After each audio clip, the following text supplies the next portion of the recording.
এটি হলো নিউ মডেলের ম্যাকবুক এয়ার। তো এটি আজকে আমরা আনবক্সিং করব এবং সেটআপ করব। তার সাথে আমরা ম্যাক ওএস এর পাশাপাশি উইন্ডোজ 11 ইনস্টল করব বাই প্যারালাল। এই যে দেখুন, আমি একটি ম্যাকবুকে অলরেডি উইন্ডোজ 11 করেছি বাই প্যারালাল। তো প্যারালালটা ইউজ করা খুবই ইজি এবং স্মুথ। এই যে দেখুন, 3 ফিঙ্গারের মাধ্যমে আমরা সুইচ করতে পারতেছি ম্যাক থেকে উইন্ডোজে, অনলি 3 ফিঙ্গার। এবং আমার ডিভাইসটা একটি দেখতে পাচ্ছেন 16 জিবি ম্যাকবুক এয়ার নতুন মডেলের। তো আমরা আজকে দুইটা মডেলে উইন্ডোজ 11 করব। তো কিভাবে করা যায় M1-এ, M2-তে এবং M3-4-এ এবং ইন ফিউচারে M5 যেগুলো আসবে, এগুলো তো সেম প্রসেস থাকবে। তো আপনারা ধৈর্য সহকারে ফুল ভিডিওটা দেখবেন, তাহলে অনেক কিছু শিখতে পারবেন। আর এটি হলো একটি iMac 2013। এটার মধ্যে আমরা লেটেস্ট ভার্সন যে ম্যাক ওএস আছে সেটাই আমরা ইনস্টল করেছি 15.4।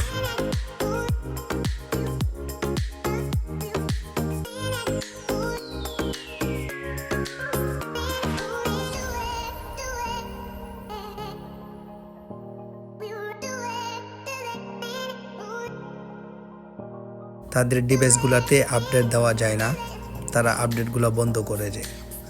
তো আমরা এটার মধ্যে বাই প্যাচ আপডেট ভার্সন করেছি। দেখেন, iMacটি হলো 2013 আর অপারেটিং সিস্টেম হচ্ছে 15.4। এদিকে আরেকটা আছে 2007-এর, এদিকে হচ্ছে একটা ম্যাকবুক, এদিকে আরেকটা iMac, এটা হচ্ছে 2010। আর এটি হচ্ছে আমার পার্সোনাল ইউজারের একটি ম্যাকবুক। তো এটার মধ্যে আমি উইন্ডোজ 11 করেছি এবং ম্যাক ওএস। আমারটি হচ্ছে 2020 মডেলের 16 জিবি এবং 1 টিবি এসএসডি।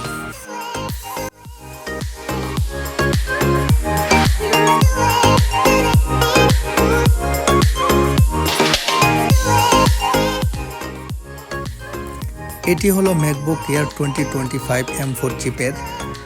এই কালারটা খুবই সুন্দর এবং এটার যে ডিসপ্লে ব্রাইটনেস কোয়ালিটি অনেক সুন্দর এবং স্পিরিট অনেক স্মুথলি কাজ করে এটাতে। এবং স্লিম বডি, ডিসপ্লের শেপটা অনেক সুন্দর। তো ইম্পর্টেন্ট একটি কথা আপনাদেরকে বলি, সেটি হচ্ছে আপনারা যদি কেউ M4, M3, M2-1 অথবা ইন ফিউচারে 5 আসবে, এগুলোর মধ্যে যদি উইন্ডোজ 11 ইনস্টল করতে চান, তাহলে অবশ্যই আমার সাথে যোগাযোগ করবেন। আমার সাথে যোগাযোগ করার মাধ্যম হচ্ছে হোয়াটসঅ্যাপ আছে, আমার ফেসবুক মেসেঞ্জার আছে। এবং আপনারা যদি আমার থেকে সাপোর্ট নিতে চান, অবশ্যই আপনাকে এনিডেক্স অথবা টেমভিউয়ারের মাধ্যমে আমাকে কানেকশন দিবেন, তাহলে আমি আপনাদেরকে এরকমভাবে উইন্ডোজ 11 আপনাদের ডিভাইসে ইনস্টল করে দেব। MacBook, iMac